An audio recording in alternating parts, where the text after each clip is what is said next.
6 তারিখ ঢাকাতে যাবে, এটাই প্রচার হয়েছে, পোস্টার হয়ে গেছে, লিখিত আকারে, পেপার, পত্রিকা, সব জায়গায়।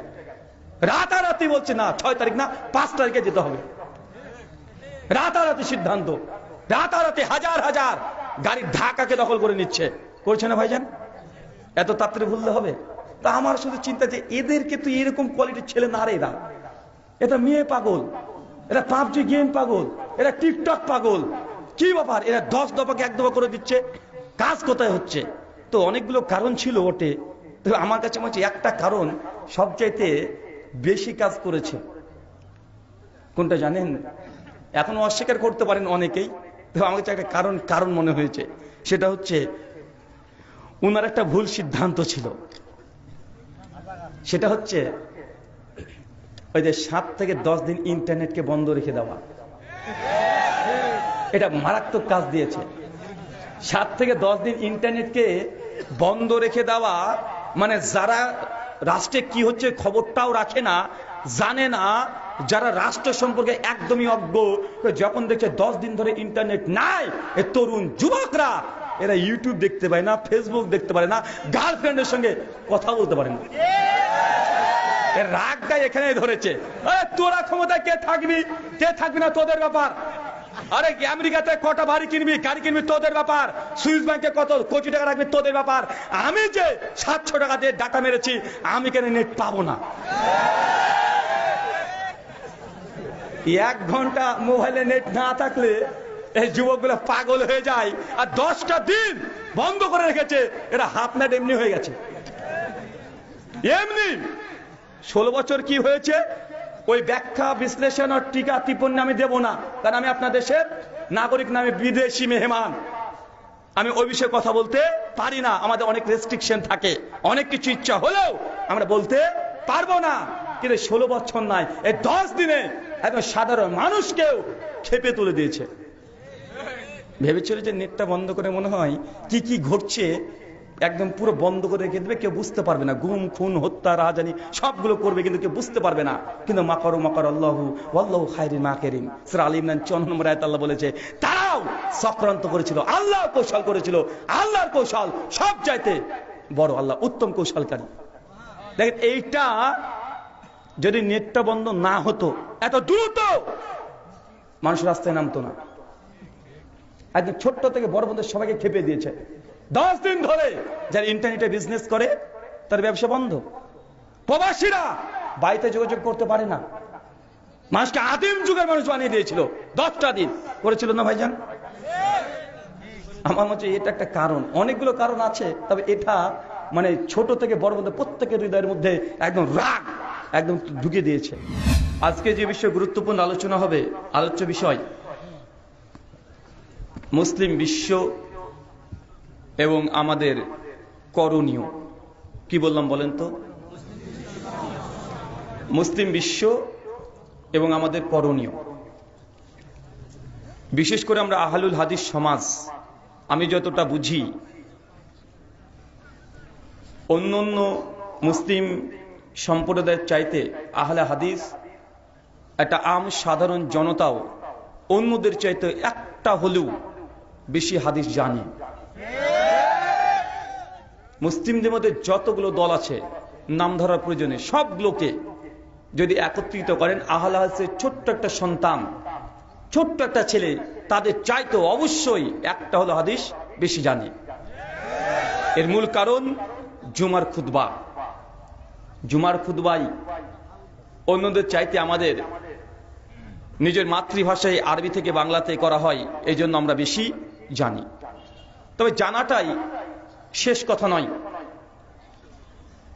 রাজা রামমোহন রায় একজন হিন্দু পণ্ডিত, আরবি, ফার্সি, উর্দু, বাংলা, সংস্কৃত 5টা ভাষার মহাপণ্ডিত ছিলেন।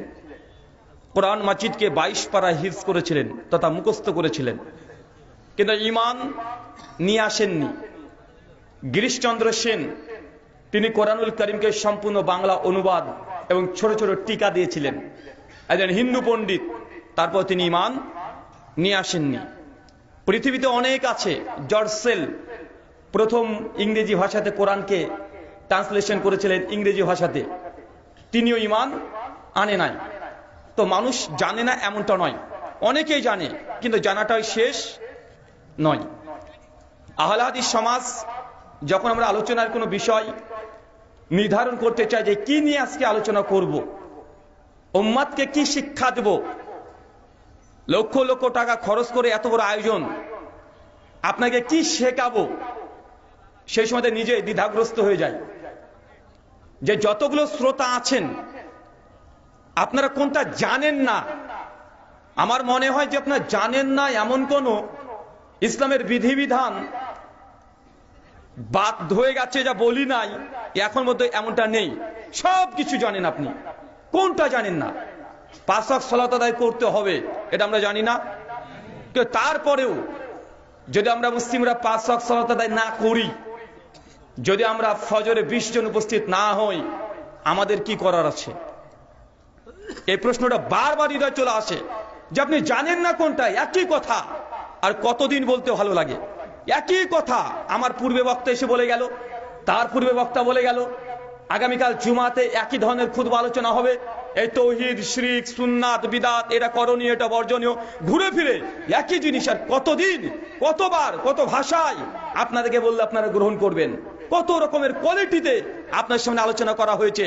কখনো কাটা কাটা কণ্ঠে বলা হয়েছে, মান তারাকা সালাতা মুতাম্মাদান ফাকাদ কাফারা, যে ব্যক্তি নামাজকে ত্যাগ করে দেয় ওই ব্যক্তি কাফের। কত কোয়ালিটিতে বক্তারা বলে বেড়াচ্ছে, বলছে না?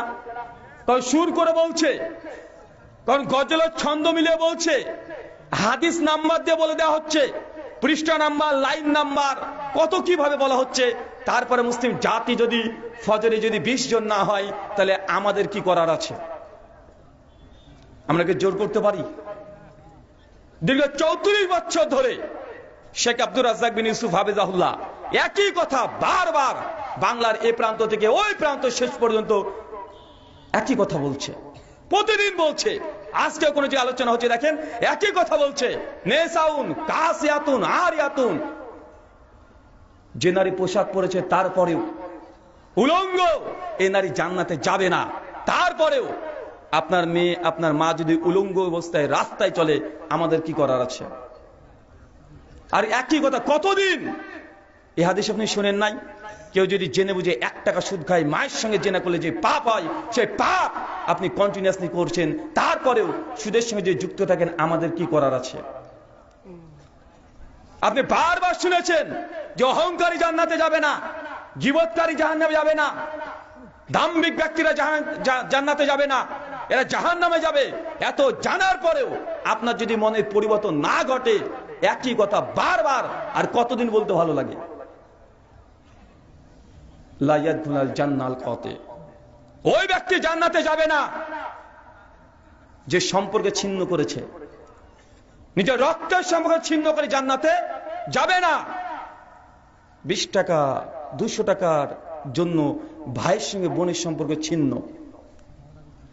বোন জমির ভাগ চাইছে, ভাই বলছে খবরদার, যদি বাপের জমির ভাগ চাইতে আসিস, জিন্দেগি তোমার বাড়িতে পা দিবি না। আছে না? কথা বলেন। সম্পর্ক ছিন্ন।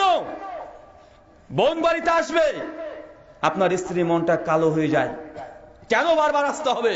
আছে না? কথা বলেন। বারবার শুনেছেন ঘুষ দেওয়া যাবে না, তারপরেও দিচ্ছেন। যে নারী পরচুলা ব্যবহার করে জান্নাতে যাবে না। নারীরা যদি রাস্তাঘাটে যদি সুগন্ধি ব্যবহার করে রাস্তায় চলে, জান্নাতে যাবে না।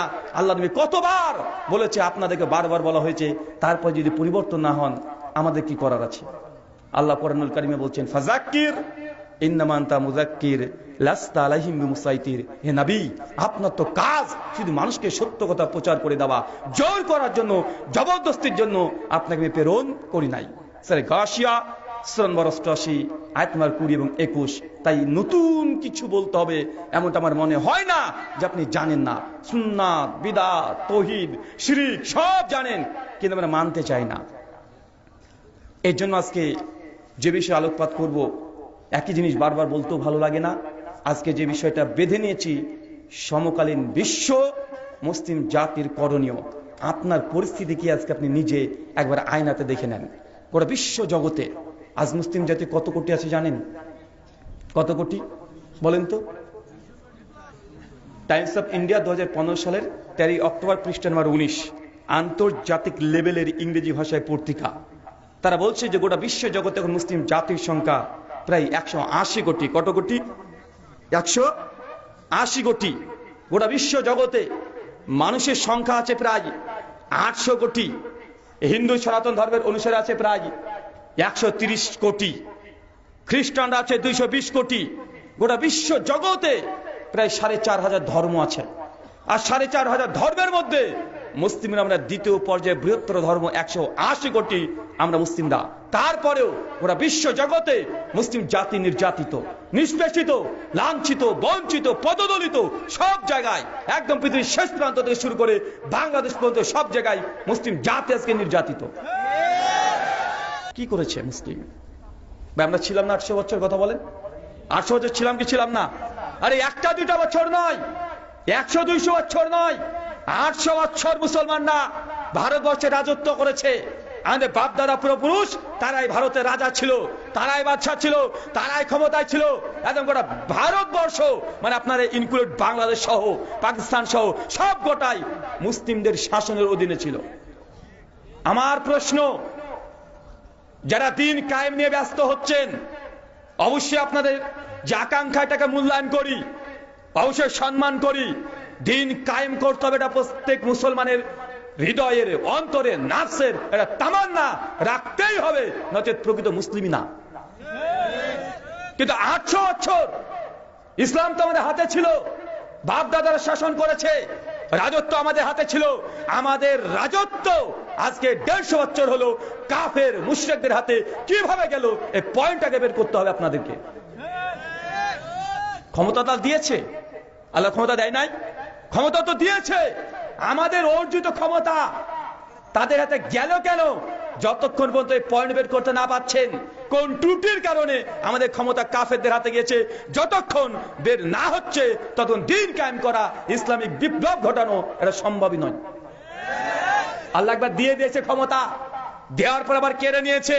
আমাদের কোন ত্রুটি ছিল, কোন বিচ্যুতি ছিল, এই কারণে প্রথম 190 বছর ব্রিটিশরা শাসন করেছে আমাদের উপরে। তারপর 70 বছর এখন ইন্ডিয়াতে মুশরিকরা শাসনে আছে, মুসলিমরা নির্যাতিত গোটা বিশ্ব জগতে ও আছে না নাই? কথা বলেন।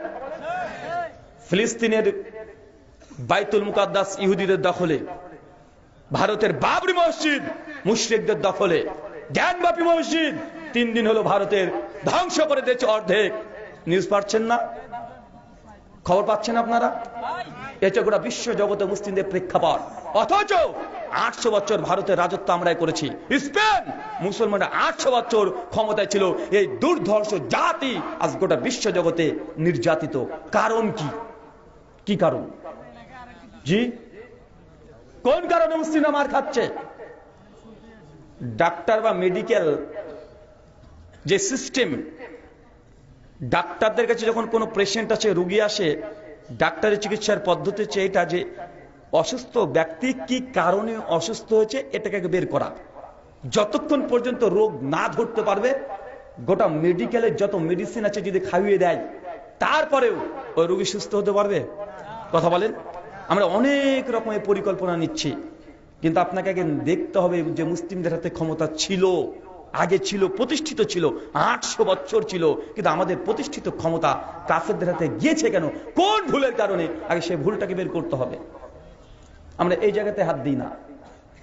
চলেন কোরআনুল কারীমের একটা আয়াত আমরা নিজেরা অনেক রকমের ব্যাখ্যা করতে পারি, কিন্তু আল্লাহ কি বলছে মুসলিম জাতি নির্যাতিতর কারণ?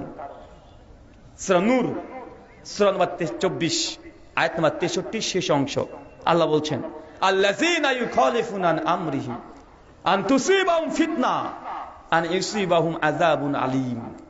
বাংলা ভাবার্থ, আল্লাহ বলছেন আল্লাযীনা ইউখালিফুনা আন আমরিহি, যারা আমার নবীর বিরুদ্ধে আচরণ করেছে। হে নবী, যারাই দুনিয়াতে আপনার বিরুদ্ধে আচরণ করবে, আল্লাযীনা ইউখালিফুনা আন আমরিহি, হে নবী, যারাই আপনার দুনিয়াতে বিরুদ্ধে আচরণ করবে, আন তুসিবাহুম ফিতনা, আমি সেই জাতিকে ফিতনা দিয়ে জর্জরিত করে দেব। এই কথা মনে আপনার হৃদয়ে লাগেনি? আপনি এখন বুঝতে পারেননি এই আয়াতের কত বড় ওয়েট? আল্লাহর ওয়াদা। আল্লাহ বলছেন, হে নবী, যারা আপনার বিরুদ্ধে আচরণ করবে, আপনি যে আদেশ করেছেন তার উল্টো দিকে চলবে, আমি সেই জাতিকে ফিতনা দিয়ে একদম জর্জরিত করে দেবো। কে বলছে বলেন তো? এটা আল্লাহ বলছেন। মুসলিম জাতি আজকে ফিতনার মধ্যে আছে, মূল কারণ আল্লাহ নবীর আদর্শকে লঙ্ঘন করে অন্য বেজাতি বিভিন্ন মানুষের মতবাদকে গ্রহণ করা, এটা মুসলিম জাতির ধ্বংসের কারণ। যতক্ষণ পর্যন্ত নবীর সুন্নাতের দিকে ফিরে না আসবেন, যদি আপনার নিজের বিরুদ্ধে চলে যায়, তারপরে নবীর সুন্নাতকে প্রাধান্য দিতে হবে। নবীর সুন্নাতকে ছোটখাটো বলে উড়িয়ে দিলে চলবে না। নবীর সুন্নাত যখনই বুঝতে পারবেন, প্রমাণিত হয়ে যাবে নবীর সুন্নাত, যেই আপনার বিরুদ্ধে যাক না কেন, সঙ্গে সঙ্গে সুন্নাতকে আপন করতে হবে, নচেত ফিতনা গজব আপনার উপরে ধেয়ে আসবে। বাঙালি তো দিন কায়েম করতে চায়, তবে নবীর সুন্নাতকে পিছিয়ে দিয়ে। আরে মানুষ তারা বলছে, আরে ছোটখাটো এইসব বিষয় নিয়ে আলোচনা করার কি দরকার? ভাই বলছে না, কে নাভির নিচে হাত বাঁধলো, কে বুকের উপরে বাঁধলো, কি দরকার? আমরা হানাফি মাযহাব মানে নাভির নিচে হাত বাঁধি, আমাদের ইমাম বলেছে মানছি। কিছু কিছু মানুষ বলছে এইসব ছোটখাটো মাসালা নিয়ে দ্বিমত করার দরকার নেই। এটা মুসলিম উম্মার মধ্যে ফাটল সৃষ্টি করা হয়, আর ফাটল হলেও কাফেররা এসে আমাদের উপরে অ্যাটাক করবে। কিন্তু আল্লাহ তো দাবি আলাদা। আল্লাহ বলছেন যদি নবীর বিরুদ্ধাচরণ করো, তাহলে আমি আল্লাহ তোমাদেরকে ফিতনা দিয়ে জর্জরিত করে দিব। তুমি মসজিদে নবী সুন্নাত মতো নামাজে কাতারবদ্ধ ভাবে কাঁধের সঙ্গে কাঁধ, পায়ের সঙ্গে পা লাগিয়ে দাঁড়িয়ে সালাত আত্মদে কায়েম করতে পারো নাই, মুসলিম উম্মাহ বিজয় লাভ করবে মনে করছেন? মসজিদের মধ্যে ভ্রাতৃত্ব নেই মুসলমানের। পায়ের সঙ্গে পা যদি আমি লাগিয়ে দিই, চাচা বিয়াদবের বাচ্চা, তোর বাপের আমি বড়, তুই জানিস? আচ্ছা না কথা বলেন তো। নবীর সুন্নাহ সহিহ বুখারী 725 নম্বর হাদিস, আল্লাহ নবী নিজে বলছে যখন তুমি কাতারে দাঁড়াবে, কাঁধের সঙ্গে কাঁধ, পায়ের সঙ্গে পা লাগিয়ে দাঁড়াও। সুনান আবু দাউদ 667 নম্বর হাদিস, দুজনের মধ্যে ফাঁকা বন্ধ করো। 668 নম্বর হাদিস, আমি দেখতে পাচ্ছি ওই ফাঁকা জায়গা দিয়ে শয়তান প্রবেশ করছে। মুসনাদ আহমদ 17103 নম্বর হাদিস, নবী বলছেন সীসা ঢালা প্রাচীরের মতো কাঁধের সঙ্গে কাঁধ, পায়ের সঙ্গে পা লাগিয়ে দাঁড়াও, দুজনের মধ্যে ফাঁকা বন্ধ করো। যদি করতে পারো, আল্লাহ নবী বলছেন বাইতুল ফিল জান্নাহ, আমি তার জন্য জান্নাতে ঘর দিয়ে দেব। কাঁধের সঙ্গে কাঁধ, পায়ের সঙ্গে পা লাগিয়ে দেয় রাসূলের আদর্শ। কেন জানেন? আপনারা তো বাংলাদেশ 92% মুসলিম রাষ্ট্র, যদি পার করে দেন কাটা বেড়া তার, তখন বুঝতে পারবেন যে এই কাঁধের সঙ্গে কাঁধ, পায়ের সঙ্গে পা লাগানোর কত বড় যে গুরুত্ব। যখন আপনি অমুসলিমদেরকে দেখবেন, আমি জানি আপনাদের পাশে অনেক অমুসলিম হিন্দু সনাতন দাদারা আছে, অনেকে আছে। আমার দেশে আপনারা যেমন বাংলাদেশের সংখ্যা গরিষ্ঠ আর সনাতনীরা সংখ্যা লঘু, আমরা ভারতে মুসলিমের সংখ্যা লঘু। সংখ্যা লঘু না ভাইজান? তারা সংখ্যা গরিষ্ঠ, তারা 80%, মানে উল্টো অপোজিট। সনাতনীদের মধ্যে মন্দিরের মধ্যে হোক আর যে কোনো জায়গাতে হোক, শূদ্র ব্রাহ্মণকে যদি টাচ করে, শুধু টাচ করছে, স্পর্শ করে দিয়েছে, পা নাই, শুধু হাত যদি দিয়ে দিয়েছে, মনুষ্য সংহিতা 3য় অধ্যায় 26 নম্বর শ্লোকে পরিষ্কার ভগবান মনু বলেছে, তাহলে ওই ব্রাহ্মণ সে অসুস্থ হয়ে গেছে, অপবিত্র হয়ে গেছে, অপবিত্র হয়ে গেছে। কারণ ব্রাহ্মণ হচ্ছে ব্রহ্মার মুখ থেকে সৃষ্টি হয়েছে, মহান। মূর্খ হলেও ব্রাহ্মণ হচ্ছে মহান। ইসলাম এই আদর্শকে ধ্বংস নস্যাৎ করে দিয়েছে, যে না, মানুষের মধ্যে কোনো ভেদাভেদ নেই। তার জন্য নামাজ সালাতে কাঁধের সঙ্গে কাঁধ, পায়ের সঙ্গে পা লাগিয়ে দাঁড়াও। তোমাদের একটাই পরিচয়, তোমরা আব্দুল্লাহ, আল্লাহর গোলাম। তো মসজিদের মধ্যে মুসলমানদের মধ্যে ঐক্য নাই। মসজিদের মধ্যে মুসলমানরা আজ পর্যন্ত এক কাতারে ভাই ভাই হয়ে ভ্রাতৃত্বপূর্ণ ভাবে এখনো তো দাঁড়াতে শেখে নাই। ছোট্ট একটা সুন্নাত আসমাতে কায়েম হয় নাই। তো মুসলিম জাতি আজকে নির্যাতিত হবে না তো কোন জাতি হবে বলেন তো? আল্লাহ কোরআনে বলছেন, আল্লাযীনা ইউখালিফুনা আন আমরিহি, যারাই আমার নবীর আদর্শকে লঙ্ঘন করবে, নবী যে আদেশ করেছে তা উল্লঙ্ঘন করবে, আন তুসিবাহুম ফিতনা, জেনে রাখো সে জাতিকে আমি ফিতনা দিয়ে জর্জরিত করে দিব। পূর্বের নবীর ইতিহাস দেখেন, লূত আলাইহিস সালামের কওম আল্লাহ দুনিয়া থেকে ধ্বংস করে দিয়েছে। কেন? নবী লূত দেখেছে, তার দিকে আসে নাই, উল্টো দিকে চলে গেছে। আজ জাতি, সামুদ জাতি ধ্বংস। কারণ কি? নবীর আদর্শের দিকে তারা মাথা নত করে নাই, তারা দুনিয়াবী চিন্তায় মগ্ন ছিল। আজ মুসলিম জাতি উম্মতে মুহাম্মাদী তারাও আজকে মানুষের বিভিন্ন তন্ত্র মন্ত্র ওর পেছনে ছুটছে, ইসলামের আদর্শকে ভুলে গেছে। এই হাদিস, এই কোরআনের আয়াত এইভাবে আপনি বুঝবেন না। আপনাকে গল্পের আকারে বলি, অনেক তো কেচ্চা কাহিনী জীবনে শুনেছেন, অনেক ঘটনা শুনেছেন, সুর দিয়ে অনেক কিছু শুনেছেন। আসেন একটা ঘটনা আপনাকে শোনাই এই হাদিসের প্রেক্ষাপট হিসাবে। সহিহ বুখারী খুলবেন, 3039 নম্বর হাদিস, কিতাবুল জিহাদ। কোন অধ্যায় বলেন তো? নাম শুনলে নাকি ভয় করবে, আরে বাবা। উহুদের যুদ্ধ, মনে রাখবেন ইসলামের ইতিহাসে যতগুলো যুদ্ধ জিহাদ হয়েছে সবচেয়ে ভয়ঙ্কর, মর্মান্তিক, দুর্ধর্ষ জিহাদের নাম হচ্ছে উহুদের জিহাদ। কোন যুদ্ধ বলেন তো? ভয়ঙ্কর, এর চেয়ে ভয়ঙ্কর ইসলামের ইতিহাসে কোনো জিহাদ হয় নাই। কেন? এই যুদ্ধে মুসলমানরা হেরে গেছে, মুসলমানদের পরাজয়। এই যুদ্ধে আল্লাহর দাতমল শহীদ হয়ে গেছে। এই যুদ্ধে আমিরে হামজা তিনি শহীদ হয়েছেন। ইসলামের ৭০ জন সাহাবী এই যুদ্ধে শহীদ হয়ে গেছে। চলেন 1400 বছর আগে আপনাকে নিয়ে যাই। চিন্তা করেন 1400 বছর আগে আল্লাহ নবী হঠাৎ একদিন রাত্রিবেলাতে স্বপ্ন দেখছেন। উহুদের কয়েকদিন আগে স্বপ্নের মধ্যে দেখছেন যে নবীর সাহাবীরা উহুদের প্রান্তে রক্তাক্ত অবস্থায় পড়ে আছে। আল্লাহ নবী সঙ্গে সঙ্গে ঘুম থেকে উঠে পড়েছে। তিনি বুঝতে পারছেন যে সামনে উহুদের যুদ্ধ হবে, এই যুদ্ধে আমার উম্মতের বড় ক্ষতি হয়ে যাবে। কেন? কারণ নবীর যে স্বপ্ন এটা ওহী কি ওহী নয়? কথা বলেন, নবীদের স্বপ্ন ওহী না? ওহী। এক শ্রেণীর আহলে কোরআন, মুনকিরে হাদিস, তারা কোরআন ছাড়া হাদিস মানি না এই দাবি করে, অথচ নবীদের স্বপ্নটাও ওহী কি ওহী নয়? ওহী। আচ্ছা চাচা, ওই যে নবী ইব্রাহিমকে যে আল্লাহ সুবহানাহু ওয়া তাআলা তার সন্তান ইসমাইলকে কুরবানি দিতে বলেছিল, ওটাকে ফেরেশতা জিবরাইলের মাধ্যমে ওহী তথা আয়াত নিষে দিয়েছিল না স্বপ্নের মধ্যে বলেছিল? স্বপ্ন দেখিয়েছে। আর স্বপ্ন মানে এটা ওহী। তো আল্লাহর নবী তার 23 বছর জীবনে কোনো স্বপ্ন দেখে নাই? দেখেছে। তো যদি দেখিয়ে থাকে তো সেই স্বপ্নকে কোরআনে থাকবে না হাদিসে থাকবে? তো এই গর্ধবগুলো বোঝে না, ওরা বলছে কোরআন মানি হাদিস মানি না। আল্লাহ নবী যখন স্বপ্ন দেখছেন, স্বপ্ন দেখার পর পরে তিনি ভীত সন্ত্রস্ত।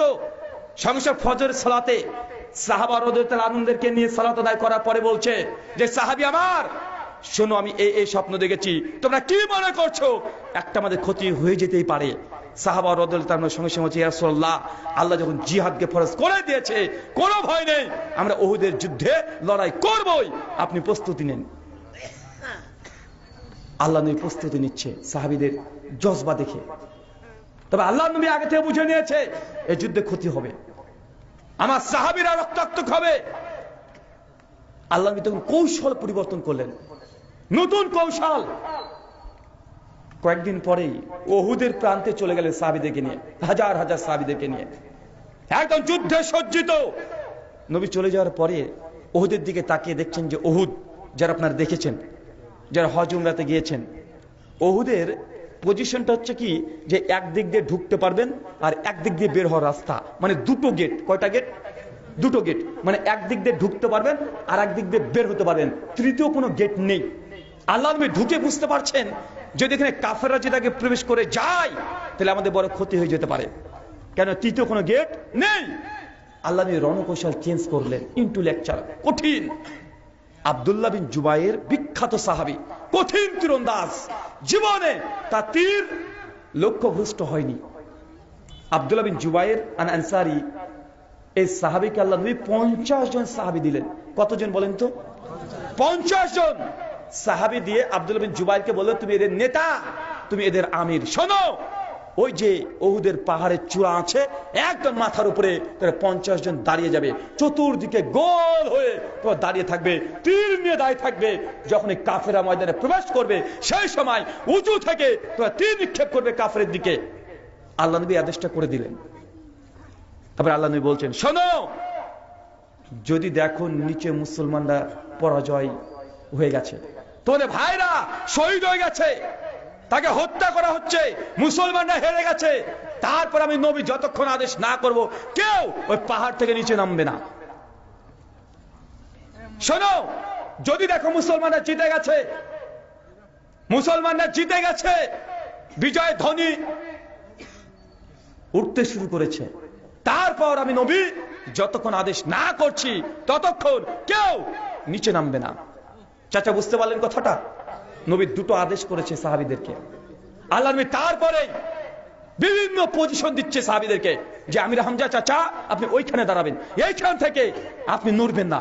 আব্দুল বিন জুবাই তুমি ওখানে থাকো, আব্দুল ইবনে উবাই তুমি এখানে থাকো। আর আল্লাহ নবী টোটাল 9 জনকে নিলেন। কয়জন?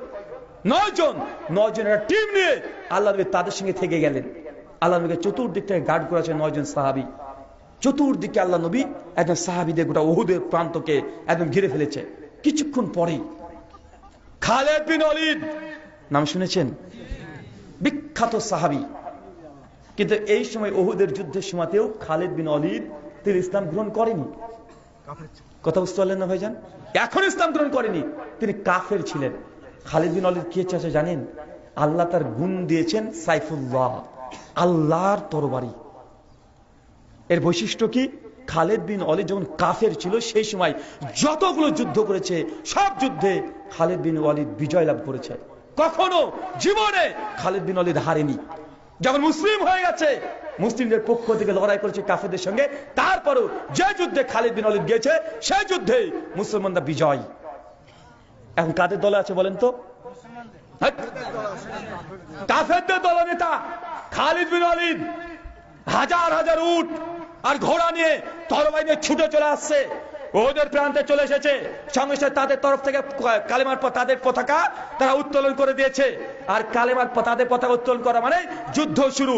একদম মাঠে ঢুকে গেছে, তুমুল লড়াই, ঘন্টার পর ঘন্টা লড়াই। এত লড়াই কথা আপনাকে বলা যাবে না, প্রচুর পরিমাণে লড়াই। আর উপর থেকে সাহাবীরা 50 জন সাহাবী তীর নিক্ষেপ করছে। কয়েক ঘন্টায় যতগুলো কাফের ঢুকেছিল ওদের প্রান্তে সবগুলোই কয়েক ঘন্টায় তারা মাঠকে ত্যাগ করে দৌড়ে পালাতে শুরু করেছে। তীরের গতিতে তারা পালাচ্ছে। কাফেররা সব শেষ। কয়েকশো কাফেরকে ওই যুদ্ধের মধ্যে প্রথমেই শেষ করে দিয়েছে।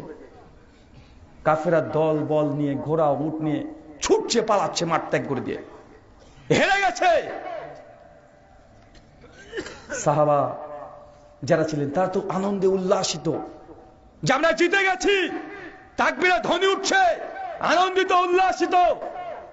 যেমন ভাবে আজকে আপনারা বাংলাদেশিরা হাসছেন, উল্লাসিত হচ্ছেন, আনন্দিত।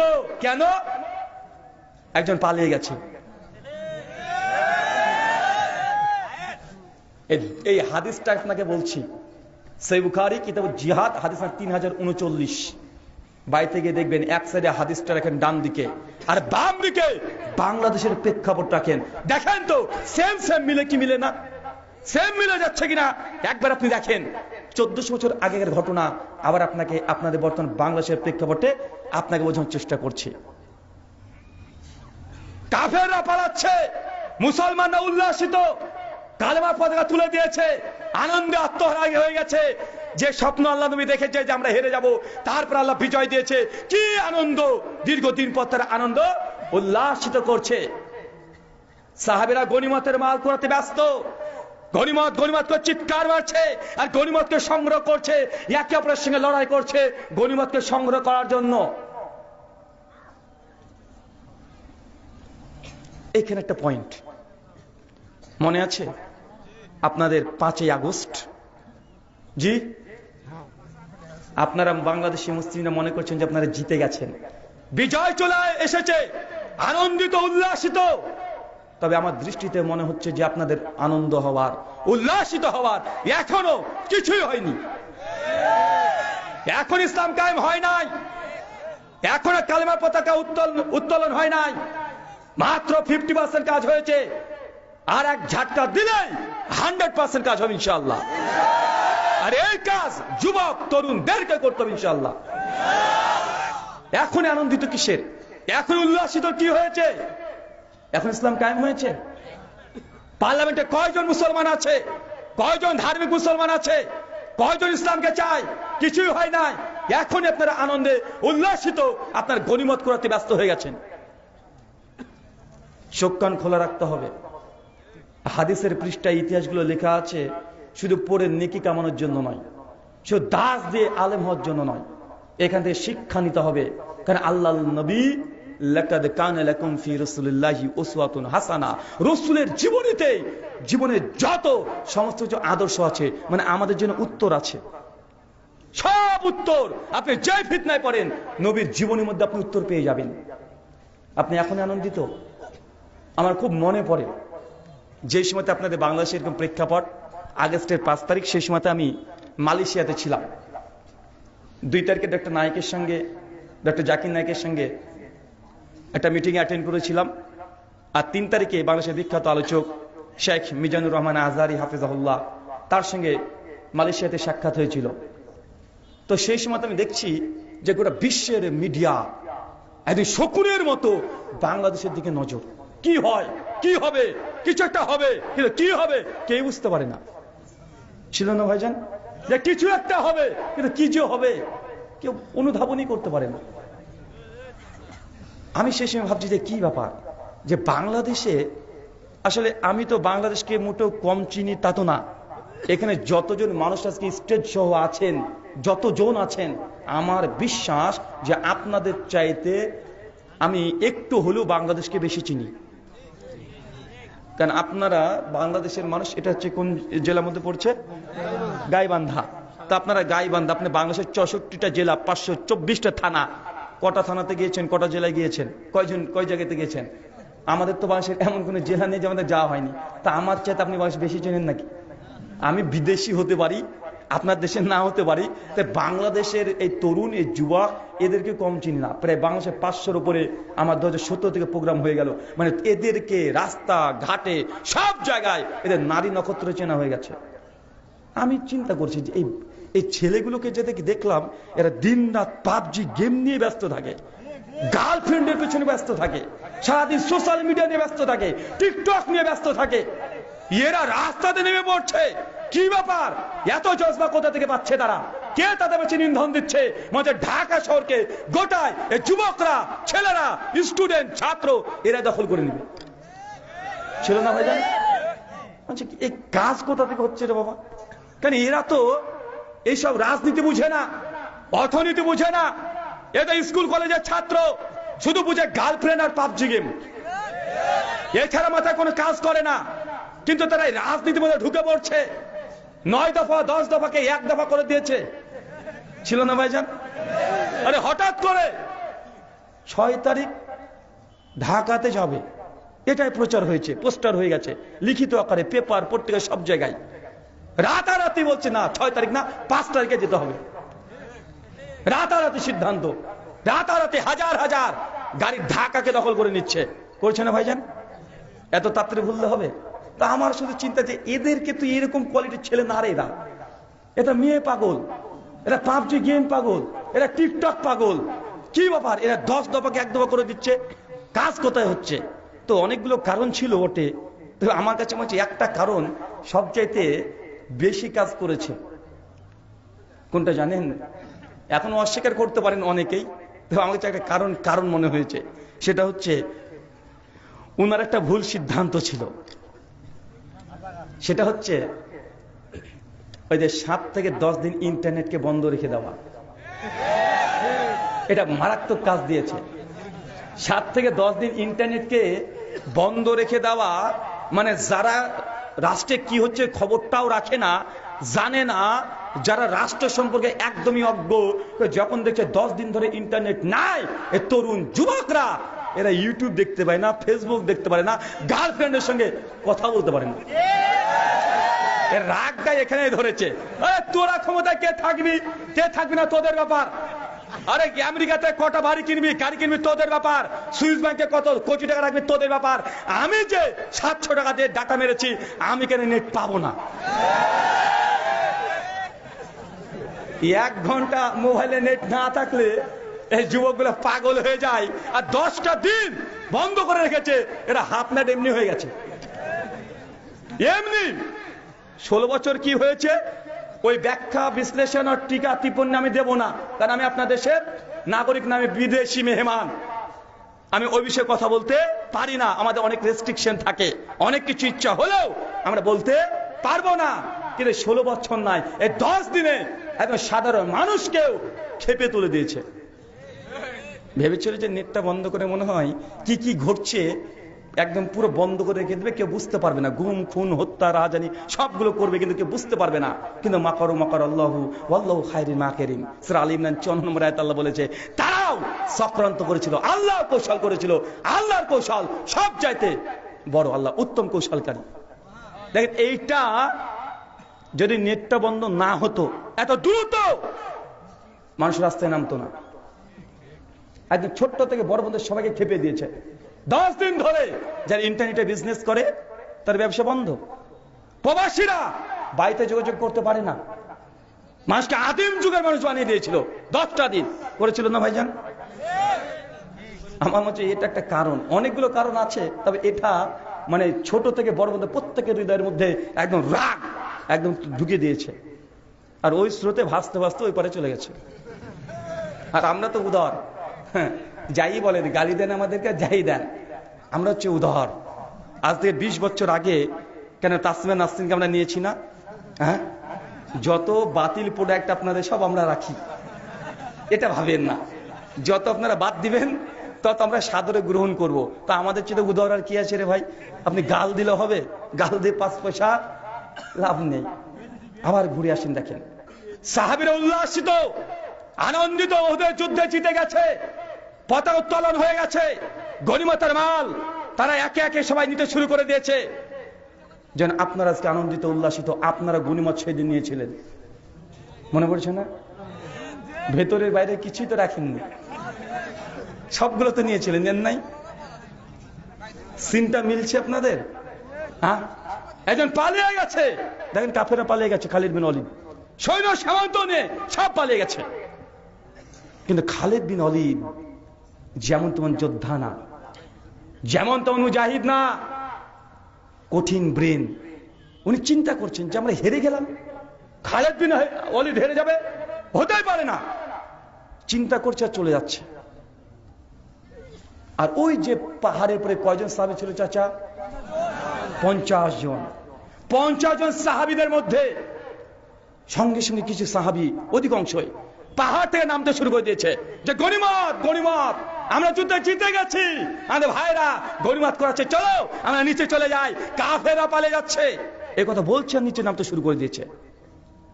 আব্দুল্লাহ বিন জুবাইর আনসারী নেতা সহ চিৎকার মেরে বলছে খবরদার, কেউ তোমরা নিচে নামবে না, আল্লাহর নবী যতক্ষণ আদেশ না করছে কেউ নিচে নামবে না, খবরদার কেউ যেন নিচে না নামে।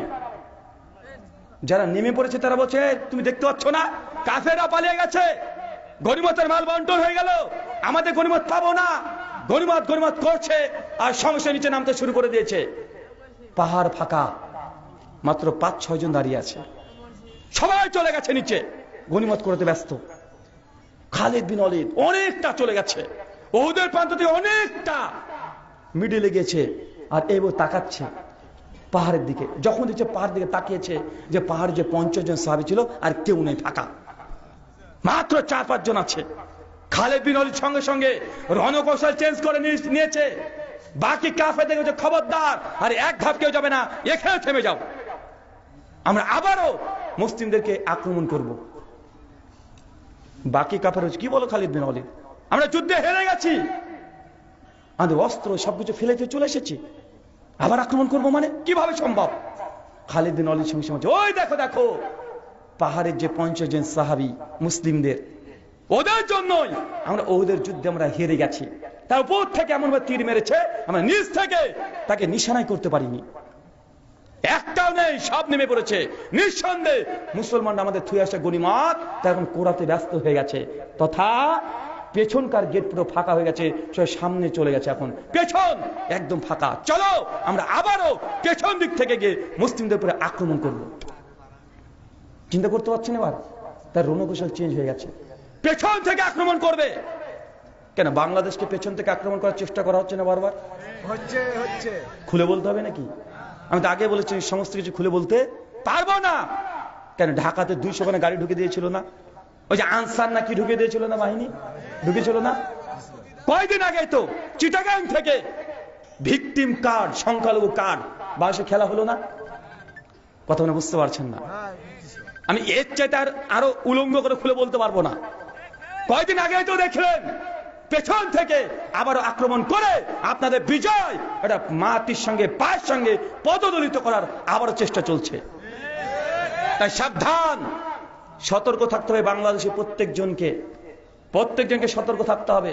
ফেসবুকে একটা কমেন্ট করতে হলে 10 বার চিন্তা করতে হবে। একটা ছোট্ট ইস্যু খুঁজছে, একটা যদি ছোট্ট ইস্যু যদি পেয়ে যায়, বাংলাদেশের নাম নিশানা হুমকির মুখে পড়ে যেতে পারে। চাচ্ছে গোটা বিশ্বের বড় বড় নেতাদের কাছে দেখাতে যে দেখো কত নির্যাতিত হচ্ছে আমরা। এটা হচ্ছে ভিকটিম কার্ড, পেছন থেকে আক্রমণ করা। উহুদের যুদ্ধে মুসলিমদেরকে পেছন থেকে যেমন আক্রমণ করেছে, আবারও নতুন করে পরিকল্পনা চলছে। সাবধান, সতর্ক থাকতে হবে।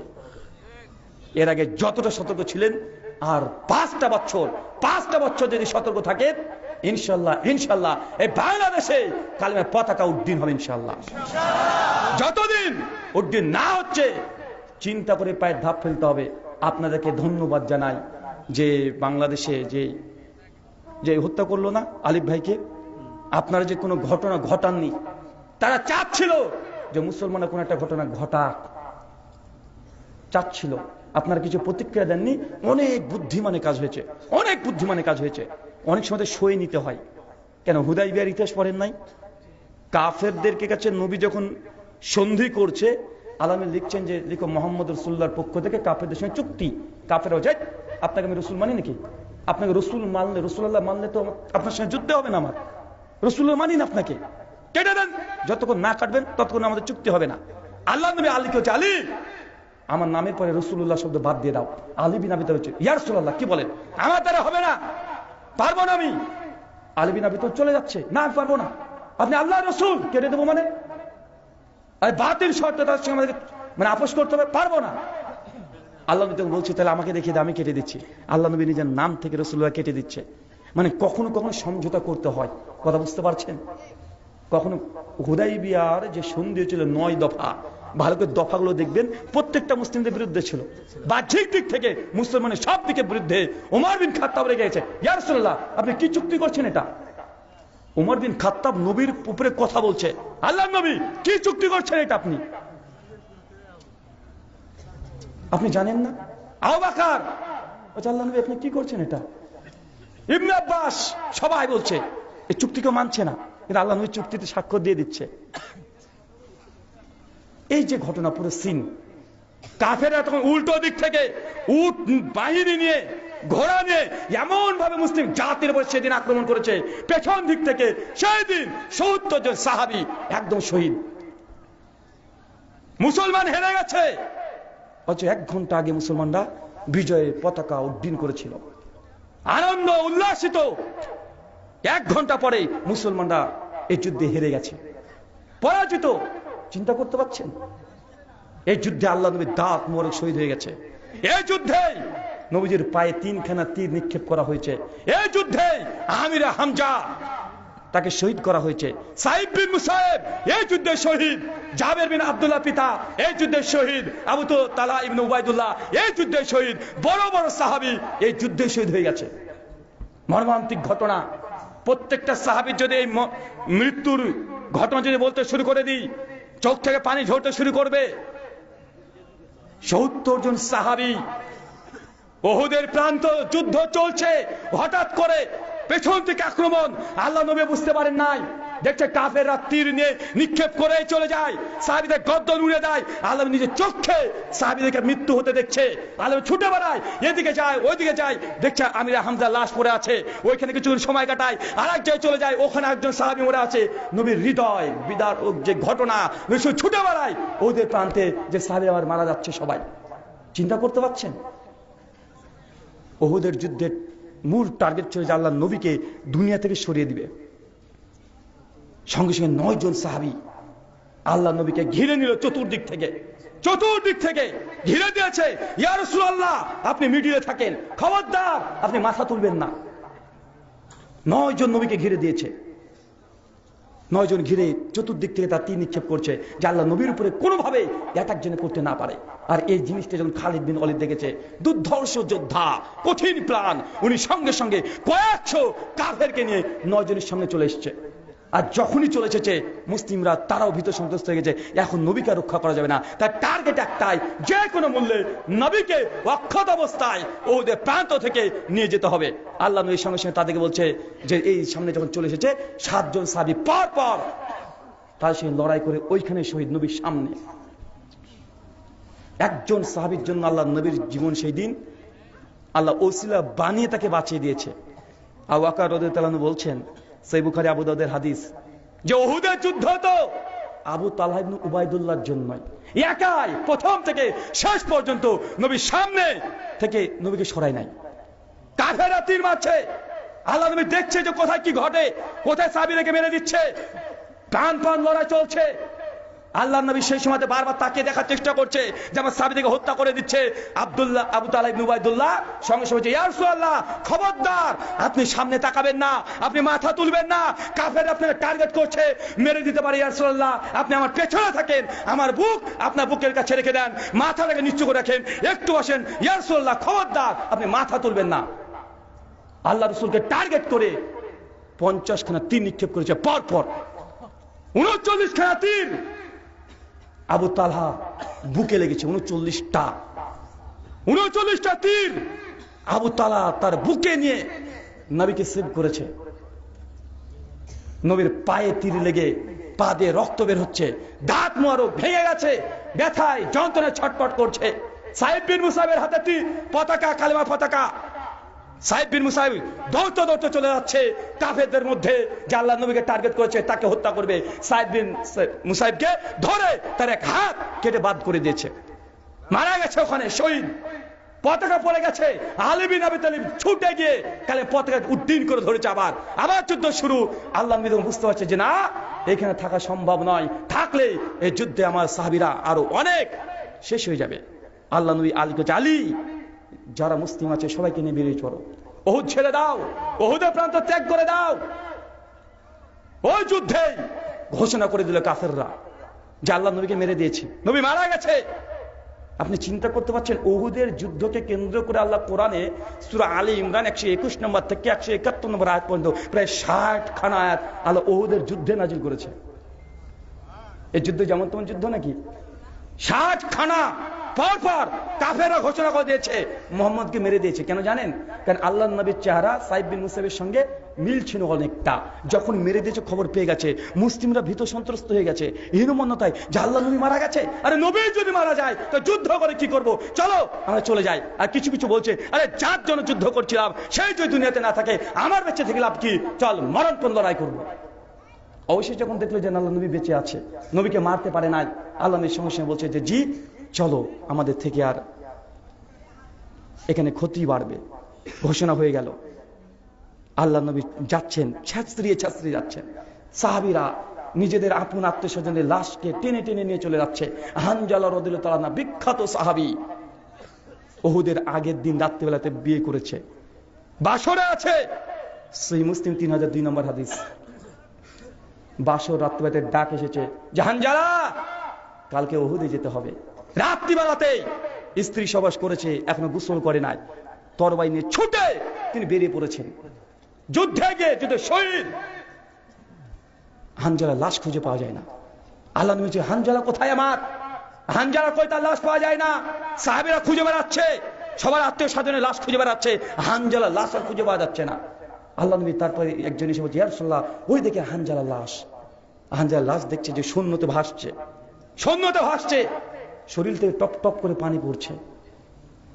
সাহাবীকে আল্লাহ নবী বলছে, সাহাবী আমার, ওটা আমার হানজালা। ফেরেশতারা তাকে গোসল দেওয়াচ্ছে। পরবর্তী সময়তে হানজালা স্ত্রী ব্যাখ্যা করেছেন, আল্লাহ নবী, ইয়া রাসূলুল্লাহ, আমার স্বামী হানজালা যেই দিন এই যুদ্ধে এসেছিল সেদিন সে গোসল ফরজ ছিল, গোসল করার টাইম দেয় নাই, আপনার ডাক পেয়েছে, ছুটে চলে এসেছে, আমার কাছে বিদায়টুকু নেয় নাই, ফেরেশতারা সেটাকে গোসল দিয়েছে। হানজালা এই যুদ্ধে শহীদ হয়ে গেছে। আরো কতজন সাহাবী, 70 জন সাহাবী। ঘটনা যদি বলতে যাই কমপক্ষে না হলেও 10-20 ঘন্টা এরকম সময় কেটে যাবে। সে বুখারী বর্ণনা সবগুলো। সে বুখারী 3039 নম্বর হাদিস। একজন কাফের, ইসলাম গ্রহণ করেনি, উহুদের যুদ্ধের কথা শুনেছে, সঙ্গে সঙ্গে একাই কালিমা পাঠ করেছে। নেংরা সাহাবী চলে এসেছে মুসলিমদের কাছে, আমাকে যুদ্ধে নিয়ে যাও, আমি মুহাম্মদের প্রতি ঈমান এনেছি, আমাকে যুদ্ধে নিয়ে চলে যাও। মুসলিম সাহাবী তাকে নিচ্ছে, তুমি ন্যাংরা, তুমি যুদ্ধ করতে গিয়ে কি করবে? বলছে, না, আমার খুব শখ, আমার ইচ্ছা যে আমি আল্লাহ রাস্তায় জীবনটা দেব। আমার ইচ্ছা, আমি স্বপ্নে দেখেছি যে আমার এই কাঁধের উপরে একটা তীর লেগেছে আর আমি মৃত্যুবরণ করেছি। আমি এটা স্বপ্নে দেখেছি, আমি চাই আমি শহীদ হতে, আমি আল্লাহ নবীর প্রতি ঈমান এনেছি। এই বলে উহুদে ঢুকেছে। সবাই লাশ যখন কুড়িয়ে নিয়ে যাচ্ছে, এক কোণাতে একটা লাশ পড়ে আছে। আল্লাহ নবী তার দিকে তাকিয়ে বলছে, এটা কেন এর মধ্যে? এ তো আমাদের না। একজন সাহাবী বলছে, ইয়া রাসূলুল্লাহ, ইনি যুদ্ধের আগেই আপনার প্রতি ঈমান এনেছে, শাহাদাত কালেমা পাঠ করে এসেছে। সে দোয়া করেছে আল্লাহ কাছে যে আল্লাহ আমাকে যেন শহীদ করে দেওয়া হয়। আল্লাহ নবী বলছে, আমি যখন তার দিকে তাকালাম, বুঝে তার এইখানে ঠিক তীরটা নিক্ষেপ হয়েছে। আল্লাহ নবী বলছেন যে তার দোয়া আল্লাহ কবুল করে নিয়েছে, অথচ এক রাকাত নামাজ পড়েনি, এক রাকাত নামাজ পড়েনি। আল্লাহ নবী চলে যাচ্ছেন, সবাই যখন চলে যাচ্ছে, আল্লাহ নবী নিজের শরীর নিয়ে উঠতে পারছেন না, পাহাড়ে উঠতে পারছেন না। এই আবু তালহা ইবনে উবাইদুল্লাহ 39টা তীর, নবী উঠতে পারছেন না, দেখছেন পা দিয়ে রক্ত বের হচ্ছে। সঙ্গে ওই অবস্থায় আল্লাহ নবীকে কাঁধে তুলে নিয়ে উনি দৌড়তে দৌড়তে ছুটে পাহাড়ের উপরে তুলে ফেলছেন। সাহাবী, এটা হচ্ছে সাহাবী। আল্লাহ এমনি বলে নাই যে আমি তাদের প্রতি খুশি রাজি হয়ে গেছি। এটা সাহাবী। অনেক ঘটনা। আচ্ছা, আপনার কাছে প্রশ্ন, বলেন তো, এই যে এত ঘটনা শুনলেন, মুসলিমরা বিজয় লাভ করার পর আবার পরাজয় গ্লানি ভোগ করেছে, কারণ কি? কারণ বলেন, বলতে থাকেন, কারণ বলেন। যতক্ষণ কারণ বের করতে না পাচ্ছেন, বাংলাদেশের যা সিচুয়েশন, এরকম ঘটনা ঘটে যেতে পারে, তার জন্য সাবধান, সতর্ক থাকবেন। এই হাদিস একদিকে আর বাংলাদেশের প্রেক্ষাপট একদিকে রেখে দেন, দেখেন হুবহু সেম একদম মিল পাবেন আপনি। আল্লাহ নবীর মধ্যে উত্তম আদর্শ আছে। এই ফিতনার সময় কিভাবে ডিল করতে হবে, ওদের এই যুদ্ধ থেকে আপনাদেরকে শিক্ষা নিতে হবে। বলেন কি সমস্যা, কি প্রবলেম যে বিজয় লাভ করার পরে আবার পরাজয় গ্লানি ভোগ করেছে?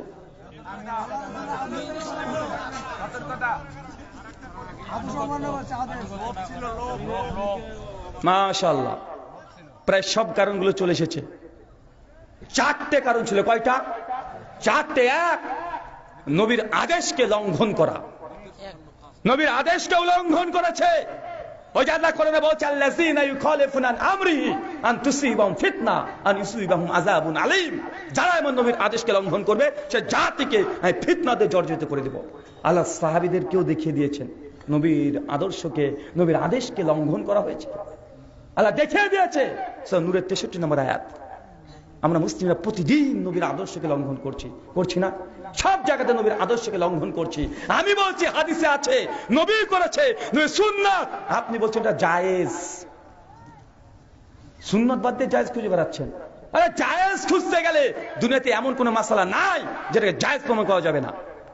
ফতোয়া খুঁজতে যান না, এমন কোন দুনিয়াতে ফতোয়া নাই যে সালাফ পূর্বপুরুষ আলেম ওলামারা দেয়নি।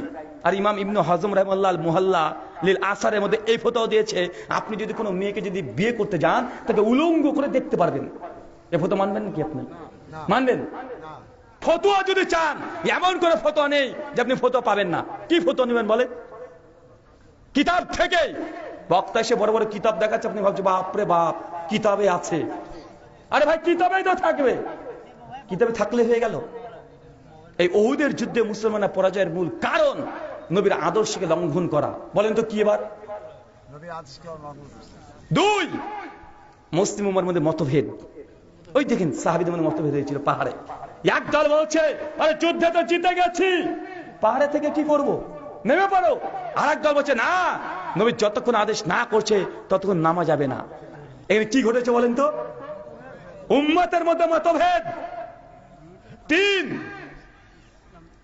আমিরের আনুগত্য না করা, নেতার আনুগত্য না করা।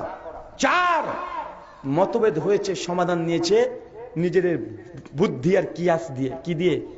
কিয়াস দিয়ে, নবীর সুন্নাহ নবীর আদেশ দিয়ে সমাধান নেয়নি। তারা বলছে আরে কাফের তো পালিয়ে গেছে, তাদের এটা কি নিজেদের কিয়াস, কি বলেন তো এটা নিজেদের কিয়াস, নিজেদের যুক্তি, নিজেদের বুদ্ধি। নবীর কথা তারা ভুলে গেছে। আরে নবী তো বলে দিয়েছে আগে থেকে, আর যদি জিতেও যায় তারপরে আসবে না, হেরেও যায় তারপরে আসবে না, আমি নবী যতক্ষণ না ডাকছি। তারা নিজেদের বুদ্ধি কিয়াসকে কাজে লাগিয়েছে। আরে কাফেরা পালিয়ে গেছে, গনিমত বন্টন হয়ে যাচ্ছে, চলো আমরা ছুটে ছুটে যাই। পাস দুনিয়ার প্রতি লালসা, কি বলেন তো, দেখেন গনিমতের মাল নিয়ে ছোটাছুটি, আকাঙ্ক্ষা, এই টোটাল হচ্ছে 5টা কারণ। কয়টা কারণ? 5টা কারণ। এই মুহূর্তে অবস্থায় আপনাদের বাংলাদেশের মধ্যে যদি 5টা জিনিস যদি পাওয়া যায়, আবারও বিজয় অন্যদের হাতে চলে যাবে, আবারও যাওয়ার আশঙ্কা আছে। তাই এখনই ক্ষমতার লড়াই করতে যায়েন না, এখনই লোভ লালসার ভিতরে ঢুকায়েন না, একটু স্থির হতে দেন, শান্ত হতে দেন। চতুর্দিকে আন্তর্জাতিক যেগুলো ঘটছে, কি হচ্ছে, চোখ কান খোলা রাখেন। এখনই নেতা হতে হবে, এখনই আপনাকে প্রতিশোধ নিতে হবে, এখনই এটা করতে হবে, এরকম চিন্তা করলে আবার মুসলিম উম্মাহ ক্ষতিগ্রস্ত হবে ইনশাআল্লাহ। আমি চাই আল্লাহ যেন ক্ষতি না করে, কিন্তু এরকম লালসার মধ্যে যে পড়ে যান, এখন আপনাকে নেতা হতে হবে, এরকম হচ্ছে না ভাইজান? আপনারা দেখেন কি চলে গেছে, পালিয়ে গেছে, ভালো কথা। আপনার ওই জিনিসগুলো নিয়ে আসার কি দরকার ছিল রে ভাই? মাতব্বরি করে ওই যে পার্লামেন্ট থেকে নিয়ে এসেছিলেন না আপনারা? হ্যাঁ, মাছও নিয়ে এসছে, বদমাস, দেখেছেন? মানে ওই গনিমতের মাল বন্টন করার মতো করতে শুরু করে দিয়েছে। আরে পার্লামেন্টের সম্পত্তি যদি আপনি একটা নষ্ট করেন, আত্মসাৎ করেন, আপনাকে জাহান্নামে যেতে হবে। আপনার হুঁশ আছে? পার্লামেন্টের সম্পত্তি কাদের? জনসাধারণের। কার? জনসাধারণের। ইচ্ছাকৃত কোন যে ট্রেন স্টেশনে যদি আপনি ভাড়াও না দেন, ট্রেনে চাপছেন, ভাড়া দিচ্ছেন না, এটা গুনাহ, এটা পাপ, গুনাহ কাবিরা হবে। কেন? এটা সরকারি সম্পত্তি নয়, সরকার তো এখানে দায়িত্ব পালন করছে। যদি আপনি ইলেকট্রিক যদি চুরি করেন, ইলেকট্রিক চুরি করছেন, এটা চোরের গুনাহ, মানে চুরির গুনাহ। যতক্ষণ নিজে পরিবর্তন না হবেন, ততক্ষণ আল্লাহ আপনাকে পরিবর্তন করবেন না। ইন্নাল্লাহা লা ইউগাইয়িরু মা বিকওমিন হাত্তা ইউগাইয়িরু মা বিআনফুসিহিম। সূরা রাদ আয়াত নম্বর 11 শেষ অংশ আল্লাহ কোরআনে বলছে, সে জাতির আল্লাহ ততক্ষণ পরিবর্তন করবেন না যতক্ষণ সে জাতিরা নিজের পরিবর্তন না হয়। আপনাকে পরিবর্তন হতে হবে। 16 বছর পরে একটু পরিবর্তন হয়েছে, একটু মোড় ঘুরিয়েছে, আল্লাহ পরিবর্তন করে দিয়েছে। দিয়েছে কি দেয় নাই? দিয়েছে। সিরিয়া 4 দিন আগে বিজয় লাভ করেছে না? সিরিয়া বিজয় লাভ করেছে না? সিরিয়া বিজয় লাভ করেছে। আর সিরিয়ার বিজয়ের মধ্যেই আছে মুসলিম উম্মাহর জন্য কল্যাণ। সিরিয়া বিজয় লাভ করা মানে মুসলিম জাতির আবার নতুন করে ভালো দিন আসছে। এটা আল্লাহ নবী হাদিসে বলে গেছে, জামে তিরমিজি হাদিস না 2192। সিরিয়া যখনই কল্যাণ হবে, পুরো বিশ্বের মুসলিম জাতি আবার কল্যাণ ফিরে পাবে ইনশাআল্লাহ। সিরিয়ার সঙ্গে কানেকশন আছে। আল্লাহ নবী হাদিসে পরিষ্কার ভাবে বলে দিয়েছে। দেখেন হাদিসটা কি বলছে। আল্লাহ নবী বলছেন, ইজা ফাসাদুল শাম ফালা খায়রি ফিকুম। বাংলা মানে যখন শামবাসী, শাম মানে কি? সিরিয়া। সিরিয়া বলতে, শাম বলতে শুধু এখনকার সিরিয়া নয়, এর মধ্যে জর্ডান পড়বে, এর মধ্যে ফিলিস্তিন পড়বে, এর মধ্যে মধ্যপ্রাচ্য, এরা প্রায় সবগুলোই পড়ে যায়। তো আল্লাহ নবী বলছে, যখন সিরিয়াবাসীর মধ্যে খারাপি ফিতনা ঢুকে যাবে, তখন গোটা মুসলিম উম্মাহ তোমাদের মধ্যে কল্যাণকর ভালো কিছু পাবে না। বুঝতে পারলেন না মনে হাদিসটা? আল্লাহ নবী বলছেন, যখন সিরিয়া মানে শাম দেশ, সিরিয়া যে ফিতনায় জর্জরিত হয়ে যাবে, সে সময় কল্যাণকর কোনো কিছু উম্মতেরা থাকবে না। তার মানে বুঝতে হবে, যখন সিরিয়া বিজয় হবে, মুসলিম উম্মাহর বিজয় অনেক দ্রুতই হয়ে যাবে। তাদের কল্যাণের সঙ্গে মুসলিম উম্মাহর সম্পর্ক আছে। আপনি জানেন সিরিয়া কি? নবী ঈসা আলাইহিস সালাম কোথায় আসবে? দাজ্জালকে কোথায় হত্যা করা হবে? জি, শাইখুল ইসলাম ইবনে তাইমিয়া কোথাকার মানুষ? সিরিয়া। ইমাম জাহাবি, ইমাম ইবনু কাসির কোথাকার? সালাউদ্দিন ইউসুফি কোথাকার? সিরিয়াবাসী যদি একবার ঘুরে দাঁড়ায়, সিরিয়াবাসী যদি একবার গোটা বিশ্বে যদি ঘুরে একবার যদি দাঁড়ায়, গোটা বিশ্বের মুসলিমদের জন্য সুখবর ইনশাআল্লাহ। কারণ তাদের সঙ্গে মুসলিম উম্মাহর কানেকশন আছে। আমরা প্রায় এই হাদিসটা পাঠ করি, ইজা ফাসাদুল শাম ফালা খায়রি ফিকুম। হে আমার সাহাবীরা, শামবাসী যদি ফিতনার মধ্যে পড়ে যায়, মুসলিম উম্মাহর মধ্যে তার মধ্যে কোনো কল্যাণ নাই। তার মানে শামবাসী যদি ভালোর মধ্যে থাকে, বিজয় যদি তারা থাকে, জেনে রাখবেন গোটা মুসলিম উম্মার বিজয় সন্নিকটে ইনশাআল্লাহ অচিরেই ফিলিস্তিন মুসলমানদের দখলে আসবে ইনশাআল্লাহ। যে দেশগুলো মুসলমান হারিয়েছে সবগুলো আবারও মুসলিমদের হাতে আসবে ইনশাআল্লাহ আসবে। অপেক্ষা করেন, নিজেকে পরিবর্তন করেন, একটু পরিবর্তন করতে হবে। আল্লাহ সুবহানাহু ওয়া তাআলা আমাদের বোঝার তৌফিক দান করো, সকলে পড়ি আমিন। সম্মানিত শুধু আমি আলোচনা এই যে হালাল হারাম সুন্নাত বিদাত অনেক আলোচনা শুনেছেন না ভাইজান? অনেক শুনেছেন। আপনাকে নুসিয়ামূলক শুধুমাত্র আজকে আলোচনা করলাম, এখান থেকে আপনি শিক্ষা নেন। দ্বিতীয় কারণ কি ছিল বলেন তো? মুসলিম উম্মার মতভেদ। দেখেন মতভেদ হবেই, কিন্তু মতভেদ হলেও সমাধান ঠিক জায়গাতে নিতে হবে। কি নিতে হবে বলেন তো ভাইজান? সমাধান কোথা থেকে নিতে হবে? কোথা থেকে? কোরআন এবং হাদিস থেকে। আল্লাহ সুবহানাহু ওয়া তাআলা বোঝা তৌফিক দান করো, সকলে পড়ি আমিন। আচ্ছা, আগামী বছর আপনাদের অত্র অঞ্চলে এই ওয়াজ মাহফিল হোক, এটা কে কে চান? এবার হাত তুলেন তো। মাশাআল্লাহ, হাত নামিয়ে ফেলেন। আল্লাহ তুমি কবুল করো, আমিন। হ্যাঁ, আচ্ছা, এই যে অনুষ্ঠানগুলো করতে হয় টাকা লাগে না? এমনি হয়? হ্যাঁ, এই যে আমাদের রিজন ভাইকে কি ফেরেশতা সে টাকা দিয়ে যায় রাত্রে বালিশের নিচে?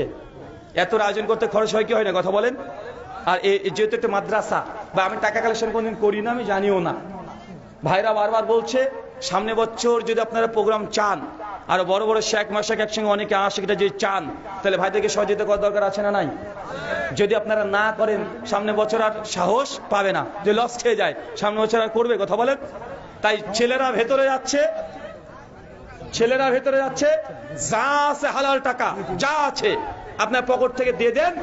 আর যারা এই মাহফিলের সঙ্গে সম্পৃক্ত হতে চান, নাম লিখাচ্ছে ভাইরা, নাম লিখে নিতে পারেন। আচ্ছা, প্রশ্ন উত্তর হবে না? চলে যাব? জি, প্রশ্ন উত্তর দেবো না চলে যাব ভাই? আচ্ছা, আপনারা যদি চলে যান তাহলে আমার জন্য ভালো হয়। আমি চাচ্ছি যে আপনারা চলে যান, কারণ কালকে আমাকে ঢাকাতে আমার খুদবা আছে। রাত্রিবেলাতে এও সুন্নাহ শেখ আকরামুজ্জামান বিন আব্দুল সালাম মাদানী হাফিজাহুল্লাহ প্রোগ্রামে অ্যাটেন্ড করতে হবে। আপনার বাড়িতে গিয়ে তো ঘুমাবেন, আমাদেরকে গাইতে থাকতে হবে, তাই না? তা আপনারা যদি চলে যান এটা আমার জন্য ভালো হয়। আর যদি আপনারা শুনতে চান প্রশ্ন উত্তর, তাহলে বসে যান। এখন আপনারা কোনটা চান? যেটা চান সেটা। জি, জি, এখন আমি বলি আমি কথা আপনি শুরু করলে শুরু করে চলে যাবেন, কারণ আপনাদের ইচ্ছা, আপনার ইচ্ছা, আমার সমস্যা মতো হয়।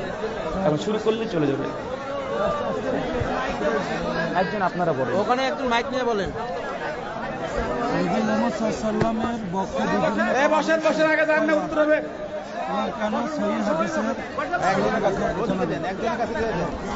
ভাই। বসেন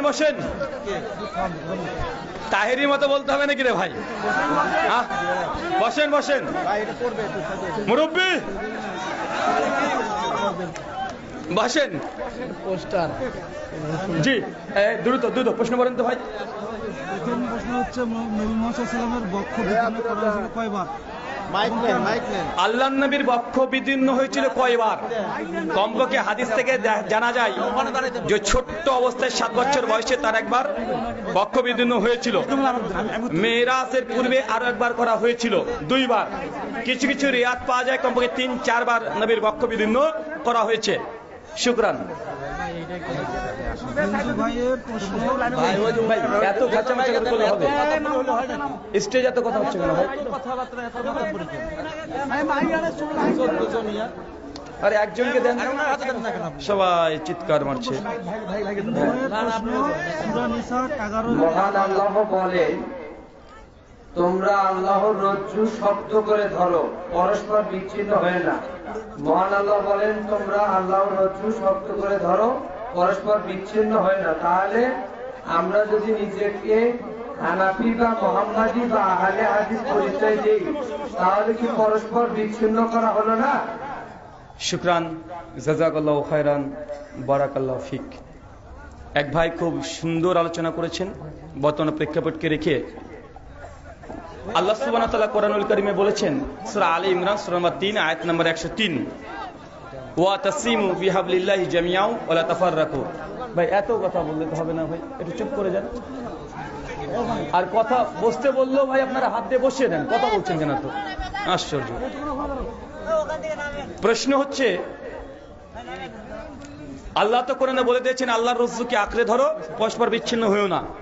এখন যে নিজেকে হানাফি, শাফি, মালিকি, হাম্বলি, আহলে হাদিস দাবি করি, তাহলে কি বিচ্ছিন্ন হলো না? দারুণ প্রশ্ন। তবে প্রশ্নের মধ্যে একটু ভুল হয়েছে। অবশ্যই আল্লাহর রজ্জুকে আঁকড়ে ধরেন। আল্লাহর রজ্জু কি? কথা বলেন। কোরআন এবং হাদিস। আল্লাহর রজ্জুকে আঁকড়ে ধরো, পরস্পর বিচ্ছিন্ন হয়েও না, মানে কোরআন হাদিসকে আঁকড়ে ধরো। আর যদি ধরো তাহলে কি হবে? বিচ্ছিন্নতা আসবে না। কিন্তু আমরা তো কথাই বলছি যে আমরা কোরআন আর হাদিসকে আঁকড়ে ধরবো। বিচ্ছিন্নতা কখন আসে? যখন আমি বলি যে সহিহ মুসলিম শরীফে